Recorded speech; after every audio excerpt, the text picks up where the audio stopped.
आर्य समाज मेहरौनी ललितपुर के इस कार्यक्रम में उपस्थित सभी श्रोता महानुभावों को मैं सादर नमस्ते कहता हूं। आप सभी का अभिवादन करता हूं। आर्य रत्न शिक्षक श्रीमान लखनलाल जी इस कार्यक्रम का बहुत ही सुंदर संयोजन और संचालन कर रहे हैं। वे अवश्य ही धन्यवाद और साधुवाद के पात्र हैं। अभी अभी आप आदरणीय श्वेत केतु शर्मा जी को भी सुन रहे थे, तो बहुत ही सुंदर उन्होंने एक भूमिका बनाने का प्रयास किया। आज का जो हमारा विषय है वो है ये जो शारदीय नवरात्रि का जो पर्व अभी इस समय वर्तमान में हम मना रहे हैं और आज इसकी एक प्रकार से पूर्णाहुति और समापन हम कर रहे हैं। तो वास्तव में इस पर्व के पीछे क्या वैदिक सिद्धांत है, क्या मूल आधार है कि हम इस पर्व को मनाते हैं। वैसे तो मुख्य रूप से जब हम आर्य पर्वों की सूची को देखते हैं तो इस प्रकार का कोई पर्व वहां पर उल्लेखित नहीं है। शारदीय नवषष्ठी एक पर्व जो हम विशेष रूप से बड़े स्तर पर बनाते हैं वो अवश्य है, लेकिन ऐसा नहीं है कि ये पर्व नहीं है। ये पर्व भारतवर्ष में आदिकाल से मनाया जाता रहा है और वर्तमान में अभी इस पर्व के साथ में हम कुछ विसंगतियां देखते हैं या फिर पर्वों का प्रारूप जो है वो थोड़ा सा बदल गया है। तो इस विषय पर आज हम थोड़ा चिंतन करेंगे। सबसे प्रमुख बात यह है कि हमारे भारतवर्ष में अनेकों उत्सव, त्योहार, पर्व बड़े ही हर्ष और उल्लास के साथ में मनाए जाते हैं। भारतीय संस्कृति मिलकर बांटकर खाने का संदेश देती है। हमें सिर्फ अपने लिए नहीं जीना होता है, अन्य जो इतर प्राणी इस मनुष्य योनि के साथ में जुड़े हुए हैं, जो उसके सहयोगी जीव जंतु हैं, जो प्रकृति का भार, प्रकृति के संरक्षण का भार मनुष्य के ऊपर है, वो सभी इस मनुष्य के साथ में जुड़ा हुआ है और गृहस्थ जीवन इसके केंद्र में है, इसकी धुरी में है। तो आइए मैं आपको आज इस नवरात्र जो पर्व है, इस पर्व के पीछे क्या वैदिक उद्देश्य है और क्या आर्ष विचारधारा है उसकी ओर आपको ले चलता हूं। सबसे पहले तो हमें यहां पर यह समझना चाहिए कि इस पर्व को मनाने के तीन प्रमुख कारण हैं और तीन प्रमुख कारण कोई छोटे मोटे नहीं है। और भी कारण यदि मैं गिनाऊंगा तो लगभग 7-8 कारण बनेंगे, लेकिन तीन विशेष रूप से प्रमुख कारण हैं। तो सबसे पहला जो इस पर्व को मनाने का कारण है वो ये है कि हमारे गृहस्थ में, हमारे समाज में, हमारे देश में, हमारी संस्कृति में, जो हमारी वैदिक संस्कृति और सभ्यता है उसमें नारी का स्थान सर्वोपरि है, सर्वोत्तम है, सबसे ऊंचा है। यद्यपि जब पति और पत्नी के रिश्ते की बात होती है तो इस संबंध में पति बड़ा है, लेकिन इसके इतर जितने भी संबंध हैं उन संबंधों में, जैसे माता और पिता का संबंध यदि हम देखेंगे एक बालक के साथ में, तो माता सदैव बड़ी है, सदैव आदरणीय है, सदैव अधिक सम्मान के योग्य है, तुलना करें तो पिता की अपेक्षा में। तो ये जो पर्व, हम जिस पर्व की आज हम चर्चा कर रहे हैं, ये नवरात्रि का पर्व सबसे पहला संदेश हमारे लिए लेकर के आता है कि हमारे जीवन की जो धुरी है, जिसके बिना हमारे इस ब्रह्मांड की गति को हम नहीं दे सकते हैं, आगे आने वाली भावी संतान और पीढ़ियों का निर्माण हम नहीं कर सकते हैं, और जो हमारे गृहस्थ के बीच में केंद्र में धुरी है, जो सब तरफ अपने कर्तव्यों के निर्वहन को कर रही है, उसके विभिन्न रूप कौन कौन से हैं, उन रूपों के विषयों में, उन गुणों के विषय में ये विशेष रूप से ये पर्व जो है वो उल्लेखित होता है। आप देखिए, अगर मैं इसको थोड़ा सा, हम पौराणिक जो हमारे भाई हैं उनके साथ में यदि हम इस पर्व का सामंजस्य यदि बिठाने की कोशिश करेंगे तो हम देखेंगे कि वहां पर उन्होंने 9 दिनों में 9 नारी के रूपों को रखा है।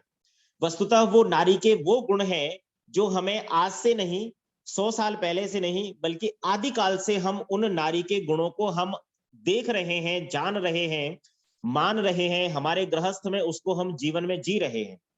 जिस प्रकार से सबसे पहला जो नारी का एक रूप वहां पर दिया गया, जिसको नवरात्रा स्थापना के दिन हम रखते हैं, तो वो शैलपुत्री का रूप है। दूसरे नंबर पर ब्रह्मचारिणी का रूप है। तीसरे नंबर पर चंद्रघटा का रूप है। चौथे पर कुष्मांडा का है, फिर रुद्र माता है, फिर कात्यायनी है। इस प्रकार से क्रम चला आता है जो कि अंत में महागौरी पर आकर के समाप्त होता है। आप देखिए, यदि आप इन 8 रूपों के बारे में यदि थोड़ा सा भी चिंतन करेंगे तो आप उसी मूल विचारधारा पर, उसी वैदिक आदर्श विचारधारा पर पहुंच जाएंगे जहां से ये पर्व प्रारंभ करने की परंपरा शुरू हुई है। आप देखिए, सबसे पहला जो रूप है वो शांत और शीतलता की ओर हमारा इंगित करता है, हमें वो गुण प्रदान करता है। देखिए जैसे शैल जिसको बर्फ की तरह शांत बिल्कुल कहेंगे, ठंडा कहेंगे, तो वैसा जो नारी का रूप है, नारी के विभिन्न रूप हम घरों में देखते हैं। कई बार किसी बात पर चिड़चिड़ी भी होती है, कभी-कभी लड़ाई भी होती है, कभी कोई द्वेष वगैरह भी निकल कर आता है, कहीं पर कुछ और भी इस प्रकार की चीजें होती हैं। लेकिन इसके इतर साथ में यदि आप देखेंगे तो नारी प्रेम की मूर्ति है, सौम्य है, सबसे अधिक सहनशील है, उसको पृथ्वी से भी अधिक जो है वो भारी कहा गया है। क्यों? क्योंकि उसकी सहनशीलता जो है वो सर्वोत्तम है। जब एक माता अपने पुत्र को, पुत्री को स्तनपान कराती है, तो वो छोटा पुत्र अनजाने में माता को बहुत परेशान करता है। उसके सीने पर, उसकी छाती पर जो है वो बार-बार अपने छोटे-छोटे पैरों से लात भी मारता है। लेकिन माता उससे इतनी प्रसन्न होती है और उत्तरोत्तर उसकी प्रसन्नता, उसका प्रेम, उसका वात्सल्य जो है वो अपनी संतान के लिए बढ़ता है, लेकिन कम नहीं होता है। इस प्रकार से जब हम आगे बढ़ेंगे तो दूसरा रूप जो हम देखते हैं वो नारी का है ब्रह्मचारिणी का रूप। अब देखिए ब्रह्म का अर्थ होता है जो सबसे बड़ा हो, जो ज्ञान में बड़ा हो। शरीर के बल में या उम्र के हिसाब से हम यहाँ बात नहीं कर रहे हैं, लेकिन ज्ञान के क्षेत्र में जो बड़ा है वो ब्रह्म है। और ऐसा जो ब्रह्मचारिणी रूप है वो हम माता का देखते हैं, वो हम नारी शक्ति का देखते हैं। मैं आपको 2-3 उदाहरण देता हूं, नाम सुनाता चलता हूं। जैसे आपने ऋषि पत्नी लोपमुद्रा का नाम सुना है, माता मदालसा का नाम सुना है, माता गार्गी का नाम आपने सुना है। ये सभी अपने समय की महान वैदिक विदुषियां थी। इन्होंने वेदों का अध्ययन किया था और आत्म तत्व को, आत्म ज्ञान को प्राप्त किया था और अनेकों शास्त्रार्थों में इन्होंने भाग लिया और पुरुषों के साथ में अपनी विद्वता को जो है वो सिद्ध किया। तो ऐसा जो रूप है नारी का, जिसमें वो, मैं सिर्फ ये नहीं कहूंगा, वर्तमान में भी नारी शिक्षित है, लेकिन उस शिक्षा का उद्देश्य और ध्येय जो है वो हमारा किस तरफ हो गया है कि हम 10 या 20,000 50,000 की नौकरी की तरफ हम अगर बढ़ रहे हैं तो हमें लगता है कि हम हमारे शिक्षा के उद्देश्य को पूरा कर पा रहे हैं। लेकिन शिक्षा का उद्देश्य मात्र ये नहीं है कि आप धन का अर्जन करें। देखिए हमारी ऋषियों की पद्धति में कितना सुंदर वर्गीकरण जो है वो विभागों का कर दिया गया। एक स्त्री के लिए ये अत्यंत अनिवार्य है कि वो घर के अंदर की व्यवस्थाओं को सुचारू रूप से चलाए। वो पाकशाला में, रसोई में, जिसको किचन कहते हैं, उसकी व्यवस्थाओं को सुचारू रूप से चलाए। आपके लिए अच्छे-अच्छे व्यंजन, पकवान जो भी सात्विक हैं, शुद्ध हैं, आपके शरीर के लिए उपयोगी हैं, ऐसे जो आपके बल बुद्धि को, आरोग्य को बढ़ाने वाले हैं, निरोगता को, स्वस्थता को आपके जीवन में लाने वाले हैं, ऐसी जो विद्या है उस पाकशाला के माध्यम से वो आपके समक्ष उसको प्रस्तुत करती है। तो पढ़ने का तात्पर्य मात्र ये नहीं है कि आप बाहर के विभागों में भी कहीं भाग लेवें। एक पुरुष का कार्य ये है कि वो पुरुष जो है उसको बाहर से अपने जीविकोपार्जन के लिए धन का अर्जन करना है, तो उसके लिए सुंदर विभाग बना दिया। अब आज जो हम जिस प्रकार की परिस्थितियां घरों में, गृहस्थों में देखते हैं और जहां से हमें अनेकों इस प्रकार के उदाहरण देखने को, सुनने को मिल जाते हैं कि वो उन दोनों में आपसी कलह है, क्लेश है, घर में लड़ाई झगड़ा है या इस तरह की कोई भी चीजें हैं, बातें हैं, तो उन सब के मूल में कारण क्या है कि हमने अपनी वैदिक सभ्यता और संस्कृति को छोड़ दिया। महर्षि दयानंद सरस्वती जी बहुत स्पष्ट रूप से कहते हैं कि एक नारी के शिक्षित होने से 2 कुल जो है वो प्रकाशित हो जाते हैं और अनेकों आने वाली पीढ़ियां जो है वो तर जाती हैं। एक और सुंदर बात महर्षि दयानंद सरस्वती जी लिखते हैं कि 10 अध्यापकों की तुलना में एक आचार्य उत्तम है। एक विद्वान आचार्य 10 अध्यापकों की तुलना में उत्तम है। किंतु ऐसे यदि 100 अध्यापक हों, ऐसे विद्वान 100 अध्यापक हों, तो उन 100 अध्यापकों की तुलना में एक विद्वान पिता वो उनसे अधिक उत्तम है।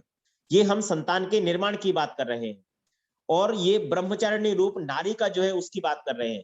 लेकिन आगे जब हम देखते हैं तो बहुत ही सुंदर बात लिखी और अद्भुत बात लिखी कि ऐसे यदि विद्वान 1000 पिता यदि हो, तो उन 1000 पिताओं पर भी एक धार्मिक माता जो है उसका ज्ञान जो है वो भारी पड़ता है, अर्थात वो अधिक उत्तम है, उच्च कोटि का है। तो एक संतान के निर्माण के लिए कितनी बड़ी भूमिका नारी के शिक्षा की, नारी के शिक्षित होने की, नारी के ज्ञान की, नारी के संस्कारित होने की है, क्योंकि उसके एक के संस्कारित होने से आगे की अनेक पीढ़ियां तर जाती हैं। तो मैंने आपको ये दूसरा रूप बताया। इसी प्रकार से जब हम तीसरे रूप की ओर चलते हैं तो वहां पर आपको चंद्रमा का रूप मिलेगा। जिस प्रकार से चंद्रमा की शीतलता होती है, चंद्रमा जब पूर्णिमा के चांद होता है तो कितना अद्भुत शीतल और आनंद को देने वाला होता है। चेदी धातु से चंद्रमा शब्द बनता है और उसका अर्थ होता है उत्साह, आनंद, प्रसन्नता देने वाला। सबसे अधिक जो शांति का अनुभव जो देने वाला है, जो प्रसन्नता के साथ में मिलकर के मिक्स होकर के जो देता है, जैसे पूर्णिमा की चांदनी कितनी सुंदर हमको प्रसन्नता देने वाली है, आह्लाद देने वाली है, तो ऐसा जो नारी का रूप है, उस नारी के रूप के लिए ये तीसरा है। इसी प्रकार से हम जब आगे बढ़ते हैं तो हम देखते हैं कि हमें दुर्गा का रूप भी मिलता है, काली माँ का रूप भी मिलता है। लेकिन हमारे समाज में जो विसंगतियां आ गई हैं, उन विसंगतियों के कारण हमारे किसी भी पर्व को हम शुद्ध रूप में नहीं मना पा रहे हैं। और इसका कारण क्या है? इसका कारण ये है कि हमारे स्वयं के ज्ञान में, हमारे स्वयं के स्वाध्याय में बहुत अधिक कमी आ गई है। हम जो भी, चाहे हम अपने आप को आर्य कहें, चाहे वर्तमान की भाषा में हम अपने आप को हिंदू शब्द से संबोधित करता हुआ पाएं, लेकिन वास्तव में जो हमें मिलता है देखने को, वो क्या मिलता है कि हम आंखें बंद करके बस दूसरों का अनुसरण कर रहे हैं, जिसको अंधानुकरण कहेंगे। उसका तात्पर्य क्या है? उसका तात्पर्य ये है कि यदि काली माता के नाम पर, दुर्गा माता के नाम पर हम किसी निर्दोष और निरीह जानवर की बलि भी देते हैं, तो ये जो वर्तमान का हिंदू समाज है, बहुत ही सहर्ष उसको स्वीकार कर लेता है। जबकि कहाँ ये समय जो है, जैसा कि अभी आपको श्वेत केतु शर्मा जी बता रहे थे, तो उन्होंने इस पर्व का सिर्फ एक पक्ष आपके समक्ष रखा। मैं उस पक्ष पर भी आऊंगा, लेकिन क्योंकि ये अभी मेरा पहला भाग चल रहा है, तो मैं आपको बताऊं कि सिर्फ ऋतु परिवर्तन से इसका तात्पर्य नहीं है। इस पर्व को मनाने का दूसरा सबसे प्रमुख उद्देश्य जो है, वो है कि ये समय जो है, वो उत्कृष्ट साधना को, तप को करने का है, एकाग्रचित्त होकर के ईश्वर के ध्यान में लग जाने का है। और ईश्वर के ध्यान में लग जाने से फिर कहेंगे कि आप ये तो नवरात्रि का पर्व है, यहाँ पर तो हम 9 देवियों की पूजा का विधान बता रहे हैं, तो ऐसा क्यों?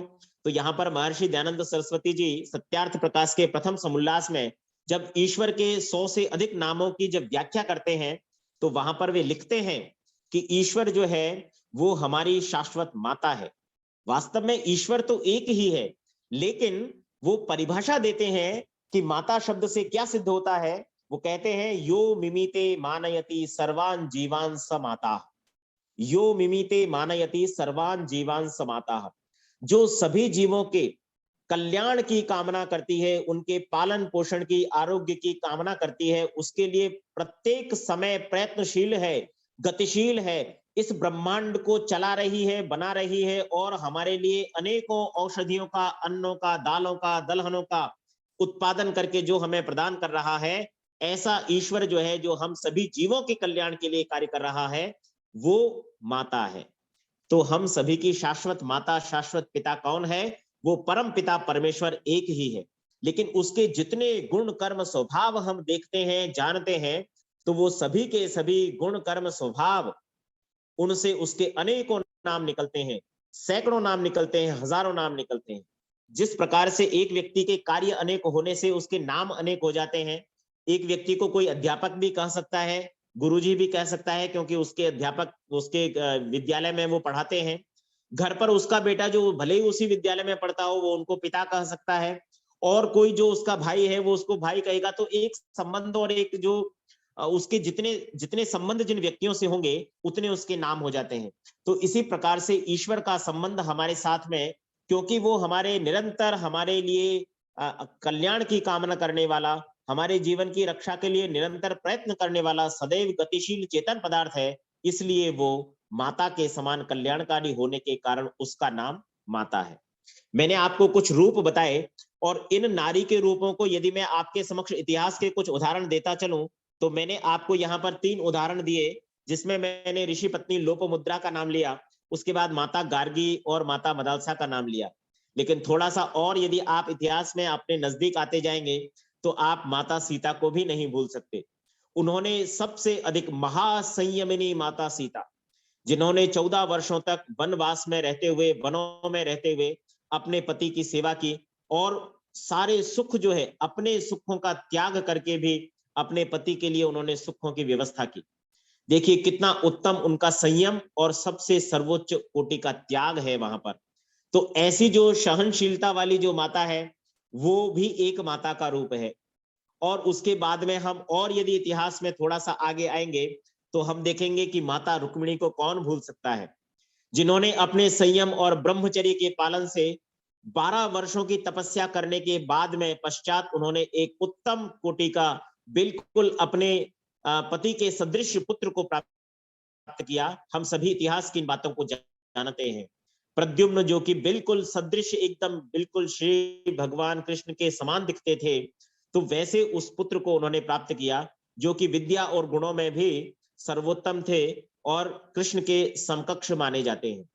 इसके बाद आप देखिए, मैं बहुत आपको नजदीक ले चलता हूं, तो महारानी लक्ष्मीबाई को कौन भूल सकता है, माता जीजाबाई को कौन भूल सकता है, जिन्होंने अपने संघर्ष की कहानी से अपने पुत्र को इस प्रकार में एक उदाहरण दिया जाता है। शिवाजी जैसा पुत्र सिर्फ जीजा माता जैसी जो अद्भुत नारी है, वही अपनी संकल्प शक्ति से उत्पन्न कर सकती है, वही उसे तैयार कर सकती है। रानी लक्ष्मीबाई दुर्गा का एक रूप है, जिसने दुष्टों का संहार किया और हमारे देश पर जो दासता की गुलामी की जो बेड़ियां जकड़ी हुई थी, उन अंग्रेजों से उन्हें कड़ा मुकाबला किया। और देखिए उनका अद्भुत शौर्य, अपने पुत्र को जो कि 5-6 वर्ष का है, उसको अपनी पीठ से बांध करके और दोनों हाथों से तलवार चलाती हुई न जाने कितने सैकड़ों दुष्टों की गर्दनों को उन्होंने उड़ा दिया। तो इस प्रकार का अद्भुत साहस, अदम्य साहस, ये हमें दुर्गा माता के रूप की याद दिलाता है। आपको और भी बहुत सारे इस प्रकार के उदाहरण इतिहास में मिल जाएंगे। इस विषय पर मैं और अधिक आगे नहीं बढ़ूंगा। तो मेरा सबसे पहला जो आपको बताने का तात्पर्य है वो ये है कि ये जो पर्व हम आज मना रहे हैं, जिसका आज हम समापन कर रहे हैं, इसको चाहे हम नौवीं कह लें, तो इस पर्व का सबसे प्रमुख उद्देश्य है कि ये जो नारी शक्ति है, ये हमारे जीवन में, गृहस्थ में, केंद्र में धुरी है और इसके विभिन्न गुणों का हमें सम्मान करना चाहिए। उसके प्रति हमारे हृदय में आदर और सम्मान होना चाहिए, जिससे कि हम उसके गुणों की भी प्रशंसा अत्यंत आवश्यक है। यदि हम किसी व्यक्ति के गुणों की प्रशंसा नहीं करते हैं, स्तुति नहीं करते हैं, तो फिर उसके गुणों से हम लाभ नहीं ले सकते हैं। जैसे आप एक उदाहरण देखिए कि यदि मैं विद्युत के बारे में जानता हूं, बहुत अच्छे से मैंने उसको पढ़ा है, मुझे पता है कि विद्युत कैसे बनती है, सब कुछ मैं देखता हूं, जानता हूं, मुझे पता है। लेकिन यदि मैं उस विद्युत से इस बल्ब को जला करके प्रकाश का उपयोग नहीं कर सकता, तो मेरा जीवन व्यर्थ हो गया। वो विद्युत का ज्ञान मेरे किसी काम का नहीं है। तो हम जब अपने गृहस्थ में जो एक पत्नी है, वो पति की सेवा कर रही है, एक माता है वो पुत्र की सेवा कर रही है, जब भाई बहन का रिश्ता है तो वहां पर भी वो भाई के लिए कितना वात्सल्य और प्रेम जो है वो अपने हृदय में रखती है, अपने पिता के प्रति उसके कितना हृदय में प्रेम होता है। तो इन सभी गुणों की हम अपने जीवन में देखते हुए और उसकी स्तुति करें, उसको जाने और उसके लिए उतना ही आदर और सम्मान हमारे हृदय में हो, तो यत्र नार्यस्तु पूज्यन्ते रमन्ते तत्र देवता, तो हमारी गृहस्थी जो है वो बहुत ही उत्तम कोटि की, उच्च कोटि की हो जाएगी। महाभारत में एक प्रसंग आता है, तो वहां पर भगवान श्री कृष्ण जो है वो जब पांडवों के साथ में चर्चा कर रहे हैं और वहां पर उस चर्चा में माता कुंती का नाम उपस्थित होता है, नहीं, कर्ण की माता का नाम उपस्थित होता है। तो उस समय पर क्योंकि कर्ण की माता के विषय में पांडवों को पता नहीं है, तो उनके मन में कुछ इस प्रकार के विचार होते हैं जिनको हम थोड़ा कहेंगे कि निम्न कोटि के विचार होते हैं, कि ऐसी माता कौन होगी जिसने अपने पुत्र को इस प्रकार से छोड़ दिया, या फिर उन्हें पता ही नहीं है कि कर्ण की माता कौन है। तो वहां पर श्री कृष्ण जी कहते हैं कि हे अर्जुन, माता चाहे किसी की भी हो, लेकिन माता सदैव आदरणीय होती है और वो उसके लिए हमारे हृदय में हमेशा ही उच्च स्थान होना चाहिए। यत्र नार्यस्तु पूज्यन्ते रमन्ते तत्र देवता, ये उक्ति आपने अनेकों बार बहुत सुनी है। और हिंदी के एक प्रसिद्ध कवि ने तो क्या कहा, नारी तुम केवल श्रद्धा हो, नारी तुम केवल श्रद्धा हो। तो कितना बहुत सुंदर हमारा इतिहास जो है वो नारी की स्तुति से भरा हुआ पड़ा है। या देवी सर्वभूतेषु, कितना सुंदर श्लोक ये भी बनाने वालों ने बहुत सुंदर बनाया है, जिसमें हमने माता को, नारी को ईश्वर के समकक्ष रखा, क्योंकि उसके गुण बहुत हैं। अवगुण कहीं कहीं आपको देखने को मिलेंगे, लेकिन वो संस्कार जनित भी हो सकते हैं। तो माता के विभिन्न रूपों का हम बहुत सुंदर तरीके से अपने जीवन में उनको देखते हुए उसकी स्तुति करें और उसके आधार पर उसके प्रति हमारे हृदय में आदर और सम्मान हो, ये इस पर्व को मनाने का प्रमुख पहला मुख्य कारण है। दूसरा कारण आप देखिए कि इस पर्व को मनाने का दूसरा कारण है कि ये समय हमें साधना, तप और स्वाध्याय के लिए देना चाहिए। मैं आपको थोड़ा सा पीछे ले चलूं, 1 या 2 महीने पहले, तो आपने श्रावणी उपाकर्म का एक पर्व अभी कुछ समय पूर्व मनाया होगा। लेकिन इस पर्व को आज हम वर्तमान में देखते हैं कि अब तो खैर नहीं रहा। मुझे अपने शैशव काल में बचपन की बात याद है, जब मैं तरुण नहीं हुआ था उससे पहले, तो एक एक माह का बड़े बृहत यज्ञों का आयोजन होता था, स्वाध्याय होते थे और कार्यक्रम हुआ करते थे बड़े बड़े। वो सिमट करके 15 दिन पर आ गए, फिर 7 दिन पर आ गए, फिर 5 दिन पर आ गए, और आज इस परिस्थिति में तो शायद मैं समझता हूं कि 3 दिनों पर भी संख्या आ गई है। तो हम अपने पर्वों को कितना छोटा करते आए, और श्रावणी उपाकर्म का पर्व हमने सिर्फ 3 दिन मनाया और फिर हम उसको छोड़ गए। लेकिन ये ऐसा नहीं है, ये चातुर्मास का पर्व है और 4 महीनों के लिए ये उपस्थित होता है। श्रावण मास सावन के महीने से शुरू होता है, सावन, भादो, क्वार, कार्तिक। तो कार्तिक मास तक आते आते ये पर्व हमें मनाया जाना चाहिए।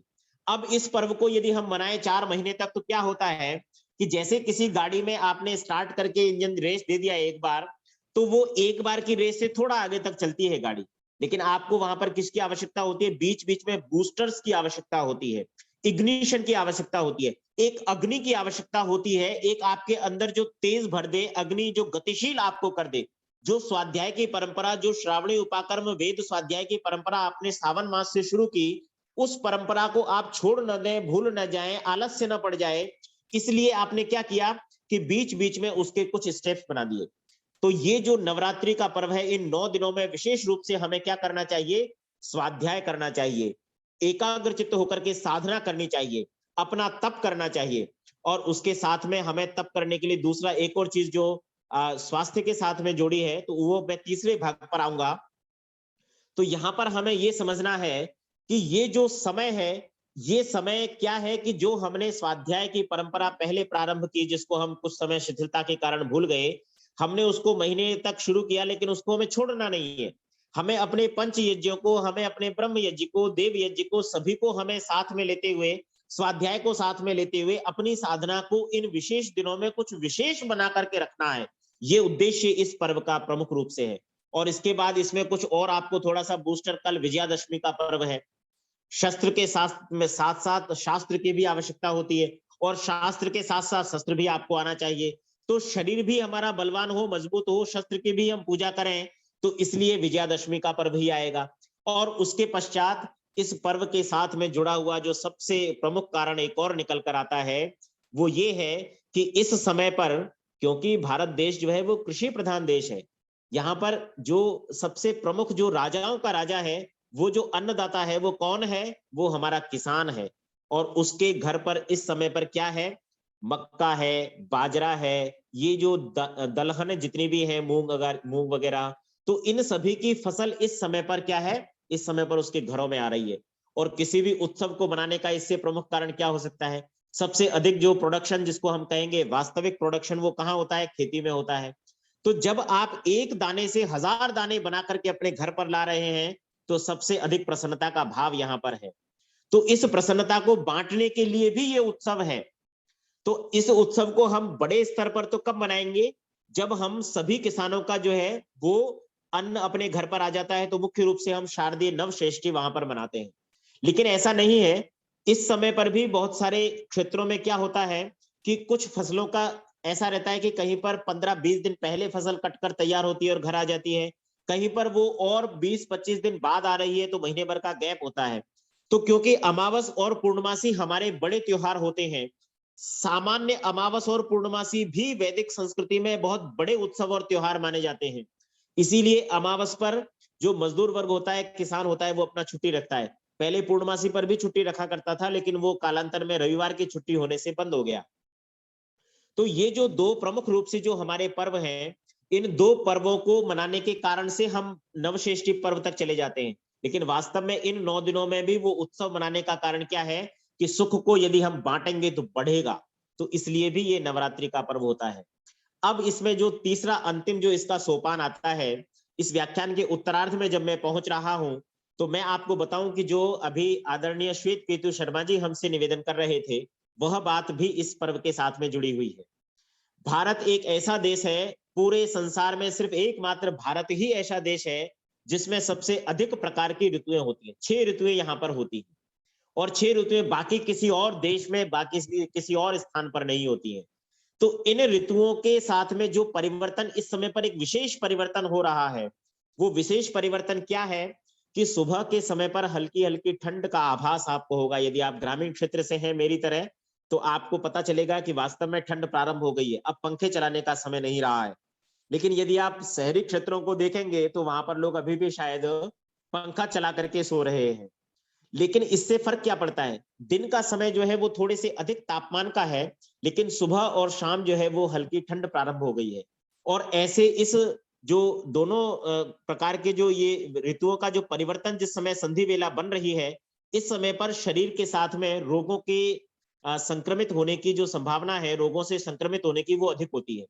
तो इस समय पर हमें क्या करना है, हमारे आहार को, विहार को बहुत ही सावधानी से काम में लेना है।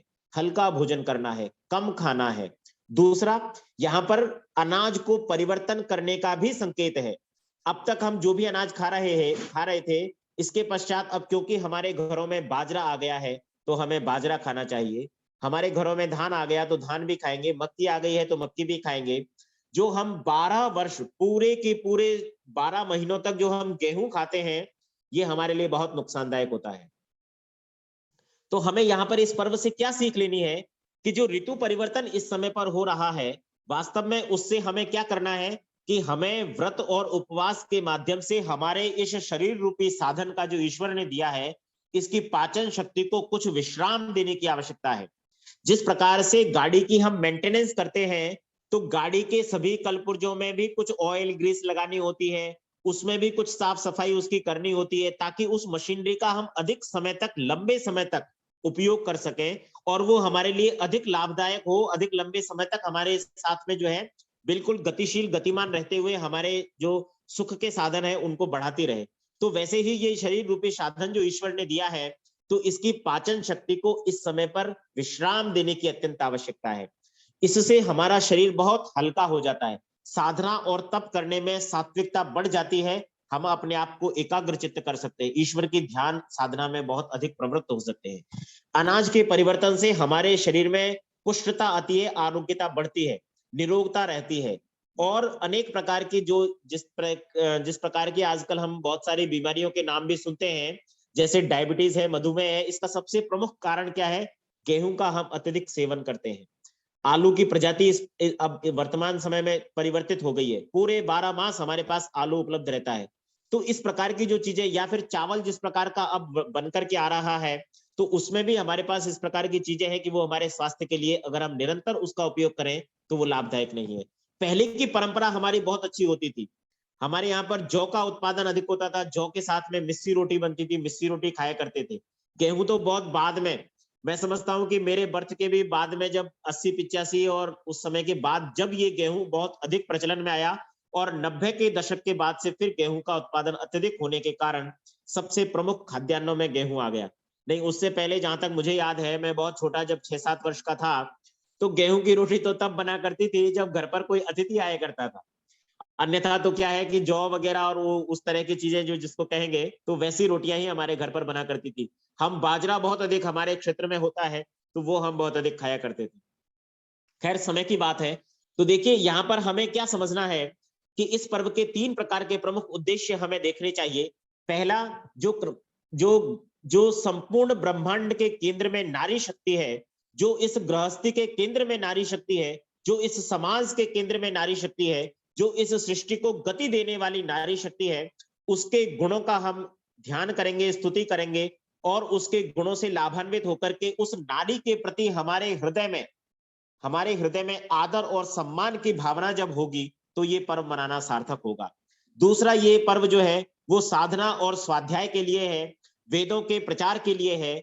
जैसे कि हमने श्रावणी उपाकर्म से शुरू किया और 4 महीने तक चातुर्मास है। कार्तिक में देखिए आप, कितनी सारी पूजा पाठ इत्यादि होते हैं। कार्तिक को बहुत विशेष माह माना जाता है, लोग सुबह प्रातःकाल जल्दी उठ करके नहा धो करके अनेक प्रकार की पूजाओं में लिप्त हो जाते हैं। कारण क्या है कि वो जो प्रक्रिया हमने प्रारंभ की थी, वो प्रक्रिया बढ़ते बढ़ते क्या हो जाए कि वो प्रक्रिया हमारे लिए लाभदायक हो जाए, हम उस ज्ञान से लाभ ले सकें।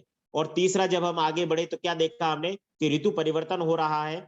यहाँ पर हमें ऋतु परिवर्तन के अनुसार अपने जीवन को ढालना है।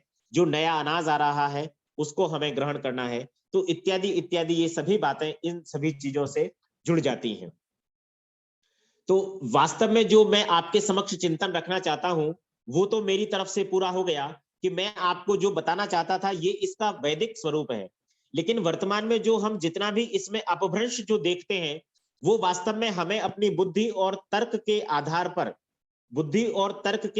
पर देखना चाहिए, समझना चाहिए, चिंतन करना चाहिए कि वास्तव में वो कितना सही और कितना गलत है। मैं ये नहीं कहता कि सब कुछ गलत है, लेकिन यदि किसी प्रक्रिया परंपरा के पीछे यदि आप उसके जाकर के उसका कारण देखेंगे, तो आप समझ पाएंगे वस्तुतः कि उसके पीछे क्या वैज्ञानिकता है।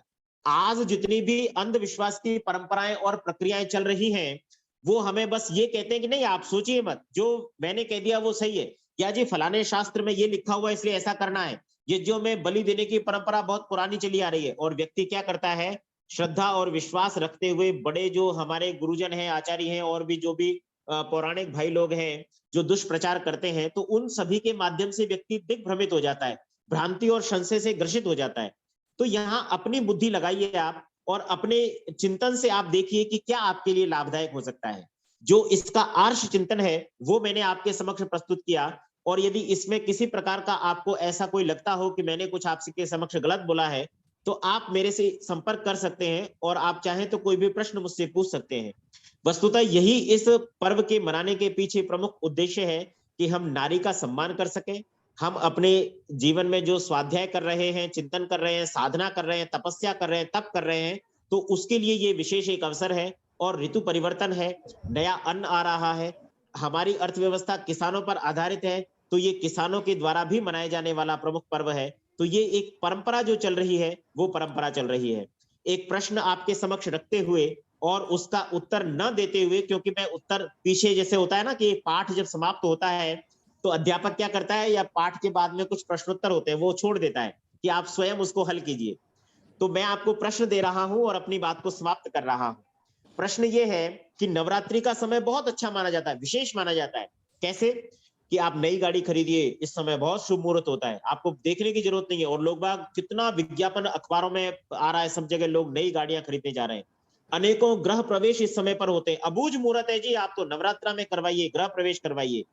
और भी कितनी सारी खरीदारी करनी है आपको, सब कुछ कीजिए, और भी बहुत सारे अनेकों, ये अवसर जो है वो सबसे अधिक शुभ मुहूर्त का माना जाता है। लेकिन एक प्रश्न मैं आपके लिए छोड़ता हूं, आप सोचिएगा कि क्या शादी करना शुभ कार्य नहीं है? तो इस नवरात्रा के समय पर शादियां क्यों नहीं होती है, विवाह संस्कार क्यों नहीं होता है? वहां भी तो आप एक नए जीवन का प्रारंभ कर रहे हैं, एक नए जीवन का प्रारंभ कर रहे हैं, और नई आने वाली भावी पीढ़ी के लिए आप वो संस्कार को कर रहे हैं। तो वो इस समय पर क्यों नहीं होता है? इस चिंतन को कीजिएगा। यदि इस प्रश्न का उत्तर आप ढूंढ लेते हैं तो वास्तव में आप उस आर्ष चिंतन पर पहुंच जाएंगे जो इस पर्व को बनाने का विशेष रूप से मुख्य उद्देश्य है। जैसा कि मैंने आपको बताया, ये साधना और तपस्या का पर्व है, तप और स्वाध्याय का पर्व है, नारी के प्रति हमारे आदर और सम्मान का पर्व है, ऋतु परिवर्तन का पर्व है, किसानों के साथ में मिलकर के हमारा जो अन्नदाता है, राजाओं का भी राजा है, उसके उल्लास में सम्मिलित होने का पर्व है। तो ये पर्व इस प्रकार से मनाया जाए तो सर्वोत्तम है। इन्हीं शब्दों के साथ मैं अपनी वाणी को विराम देता हूं। आप सभी ने मेरी बात को सुना, बहुत बहुत धन्यवाद। और आदरणीय शिक्षक आर्यरत्न जी का भी बहुत बहुत धन्यवाद कि उन्होंने मुझे इस कार्यक्रम से जोड़ा। उन्होंने इस कार्यक्रम की रिकॉर्डिंग भी की है, तो मैं उनसे प्रार्थना करूंगा कि रिकॉर्डिंग मुझे भी प्रेषित करें और बाकी सभी लोगों को भी बाद में दें, तो आगे वो लाभान्वित हो सकेंगे। ओम शब्द आप सभी का बहुत बहुत धन्यवाद। ओम। सुरती सेतिया जी याद है, सुरती सेतिया जी। और मैं बता दूं अपने अवनीश मैत्री जी को, अवनीश मैत्री जी आपने जो प्रश्न छोड़ा है अभी विवाह का, और हमारे उत्तर प्रदेश के यशस्वी मुख्यमंत्री योगी जी ने अभी विवाह संपन्न करा दिए, पहले ही दिन, नवरात्र के पहले दिन संपन्न करा दिए। तो बहुत से लोगों ने प्रश्न खड़े कर दिए कि बताइए विवाह तो जो है देव उठानी 11 से शुरू होता है, इनने यहाँ से क्यों प्रारंभ कर दिया है? तो बहुत अच्छा प्रश्न आपने रखा, धन्यवाद आपका।